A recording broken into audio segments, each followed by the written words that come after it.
प्रिया लोकांनो, येशू ख्रिस्त तुम्हाला खूप प्रेम करतो. तो तुमच्यावर आपुलकी ठेवून तुमच्याशी बोलतो. तुमच्यासाठी प्रार्थना करताना तो ओझ मनात अनुभवतो.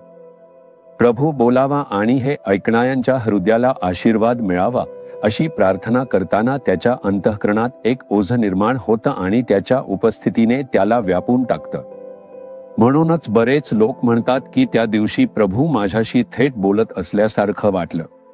प्रभू माझ्यासाठी योग्य असा संदेश देतो आणि तो पवित्र आत्मा आहे. जर को प्रभू बोलत नसेल, या माणसाचे शब्द तुम्हाला काहीही लाभ देऊ शकत नाही. येशूचे शब्द, आज तो आपल्यासाठी कोणते शब्द ठेवले आहे असं तुम्हाला वाटतं का? रूथ अध्याय 2 वचन 12. ज्याच्या पंखाचा आश्रय कराव्यास तू आली आहेस, तो इस्रायलाचा देव परमेश्वर तुला पुरे पारितोषिक देवो.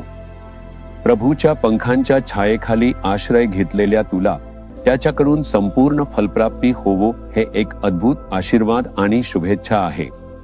तुम्ही प्रभू पंखांच्या छायेखाली आलो आहात का? तुम्ही प्रभूकडे आश्रय घेतलात का? प्रभूच आश्रय आहे, मी त्याला सर्व काही अर्पण करतो. तुम्ही येशूला सर्व काही अर्पण केलं आहे का? तो तुम्हाला मिठीत घेऊन आशीर्वाद देईल, जसं एखादा पक्षी आपल्या पिलांना पंखाखाली घेऊन त्यांचं रक्षण करतं, तसंच येशू आपल्या पंखांच्या छायेखाली आपल्याला ठेवून आपलं रक्षण करणारा देव आहे.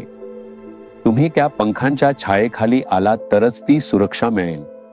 जर तुम्ही त्याच्या पंखांच्या खाली आश्रय घेतलात तर त्याच्या मार्फत तुम्हाला परिपूर्ण फल मिळेल.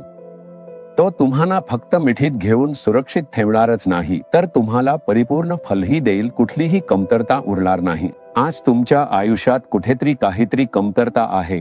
शरीरात एखादी कमतरता, मनात एखादी कमतरता, कुटुंबात एखादी कमतरता, मुलांना नोकरी नाही ही कमतरता, लग्न होत नाही ही कमतरता, मूल नाही ही कमतरता, कर्जाचं संकट ही कमतरता, आर्थिक अडचण ही कमतरता, स्वतःचं घर नाही ही कमतरता मनात आहे. आपण खूप दिवसांपासून विचार करतोय पण ते घडत नाही असं वाटतं. परमेश्वर म्हणतोय पूर्ण फल मिळेल.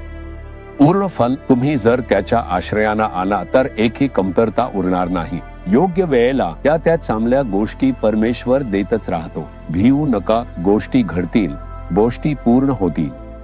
आजच मार्ग उघडेल, आजच एक चमत्कार घडेल. एक परिपूर्ण फल परमेश्वराने आपल्याला पूर्णपणे आशीर्वाद दिला आहे असं आनंदाने म्हणावं, अशी पूर्णता मिळेल. म्हणूनच तर तो क्रूसावर मरण पावला. आपल्या पाप, शाप, दोष सगळं काही त्याने क्रूसावर वाहून घेतलं आणि पूर्ण केलं. तुमच्यासाठी असं केल्यानंतर तो तुम्हाला आशीर्वाद देता राहू शकतो का? प्रभू, तुम्ही माझ्यासाठी सगळं काही क्रूसावर वाहून घेतलं आणि पूर्ण केलं. पूर्ण फल मिळेल असं तुम्ही वचन दिली.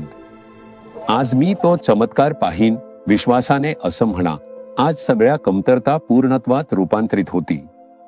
म्हणा, येशू, तुमच्या आश्रयात आलोय मी, त्यामुळे मला तुमच्याकडून पूर्ण फल मिळेल. हे मला मिळेल यावर मी विश्वास ठेवतो. आज तुम्ही कमतरता बदलून पूर्णत्व देत आहात. तुम्ही कार्याला प्रारंभ करता, आशीर्वाद देता.